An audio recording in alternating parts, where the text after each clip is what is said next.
Building की तलाशी और अचानक हमला कहानी की शुरुआत में मुख्य सैनिक अपने साथियों के साथ एक तबाह हो चुकी इमारत के अंदर कदम कदम पर तलाशी लेता है ताकि किसी निर्दोष नागरिक को नुकसान न पहुंचे।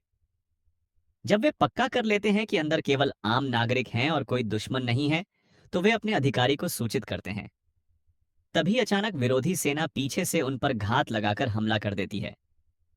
संकरा गलियारा होने के कारण सैनिक दुश्मन की मशीन गन की भारी गोलाबारी की चपेट में आ जाते हैं और उनके कई साथी घायल हो जाते हैं।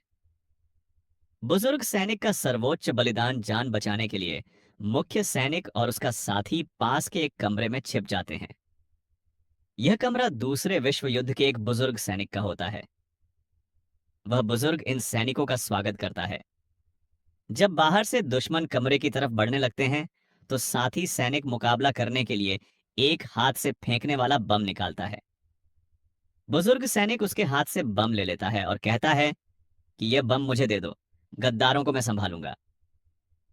तुम लोग यहां से खिड़की के रास्ते सुरक्षित निकल जाओ। सैनिकों के खिड़की से कूदते ही दुश्मन कमरे में आते हैं और वह बुजुर्ग खुद को दुश्मनों के साथ बम से उड़ा लेता है। लोहे के कारखाने का संकट और बचाव अभियान। इसके बाद मुख्य सैनिक दूसरे कमरे से होकर दुश्मन पर जवाबी हमला करता है और रास्ता साफ करता है। कहानी आगे बढ़ती है और दृश्य एक विशाल लोहे के कारखाने पर जाता है। यहाँ मुख्य सैनिक की मां और उनके साथ लगभग 30 से अधिक आम नागरिक इस कारखाने की जमीन के नीचे बनी सुरंगों में जान बचाने के लिए छिपे हुए हैं। वहां मौजूद विदेशी सलाहकारों को खुफिया जानकारी मिलती है कि अगले 24 घंटों के भीतर सेना इस पूरे कारखाने पर भारी और विनाशकारी बमबारी करने वाली है। विदेशी अधिकारी नागरिकों की परवाह किए बिना केवल अपने सैनिकों को वहां से सुरक्षित निकालने की बात करता है। जब मुख्य सैनिक को इस बमबारी की खबर मिलती है, तो वह अपनी मां और अन्य नागरिकों को बचाने के लिए TDDHP उठता है और सुरंगों के रास्ते उन्हें बाहर निकालने के अभियान पर निकल जाता है। भारी गोलाबारी और बचाव की कामयाबी जब मुख्य सैनिक नागरिकों को लेकर बाहर निकलने की कोशिश करता है, तो दुश्मन सेना उन पर भारी मशीन गन से अंधाधुंध फायरिंग शुरू कर देती है। नागरिक और सैनिक मलबे के पीछे फंस जाते हैं। तभी ऐन वक्त पर टीम का मुख्य अधिकारी भारी मदद के साथ वहां पहुंचता है। वह अधिकारी अपनी जान जोखिम में डालकर रॉकेट दागने वाला भारी हथियार उठाता है और दुश्मन के उस भारी मशीन गन के ठिकाने को एक ही झटके में उड़ा देता है। लेकिन इसी दौरान दुश्मन का एक छुपा हुआ निशानाबाज अधिकारी को गोली मार देता है।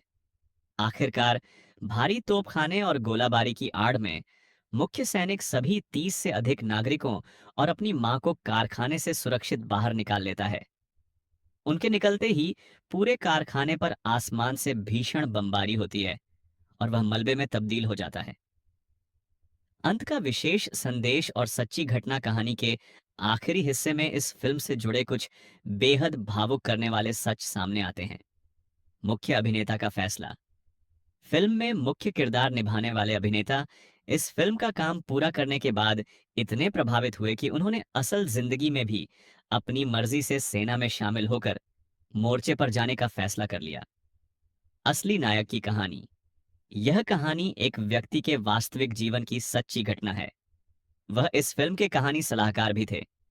असल जिंदगी में भी उनकी मां इसी तरह युद्ध क्षेत्र के कारखाने में फंसी हुई थी और उन्होंने खुद लड़ते हुए अपनी मां की जान बचाई थी। फिल्म में दिखाई गई जंग हूबहू उनके जीवन की असल कहानी है। आखिरी दृश्य। बिल्कुल अंत में वही मुख्य अभिनेता मंच पर एक कार्यक्रम में देशभक्ति का गीत गाता है, जिसके बोल हैं कि वह वसंत के मौसम में वापस लौटेगा।